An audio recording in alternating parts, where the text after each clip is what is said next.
Hello, good morning guys. Andito po ako ngayon sa aking ubasan. Dito po sa aking ubasan. Kita naman niyo, napakarami kong ubas na puno. Kita naman niyo. Ito po ay sa harap ng bahay namin. Yan. Ito nga at ako ay magpupruning ng ubas. Yan. Tinatanggalan ko ng dahon at saka sanga. Yan tinatawag na pruning. Ngayon ay kung gusto ho ninyo ng sanga ng ubas, kung gusto nyong magtanim yan, magsabi ho kayo sa akin. At tuturuan ko din ko kayo kung paano mag-alaga ng ubas. Kita naman nyo ang bunga. Yan. Marami pa ho dito. May mga bunga na dito. Ngayon kung ito, bunga ito. Yan. Tagahunin nyo yan. Yan.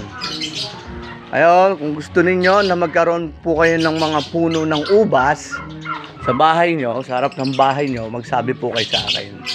Tuturuan ko din po kayo kung paano magpadami, magpalaki, magpabunga ng puno ng ubas. Yan, PM lang sa gusto. I teach you how.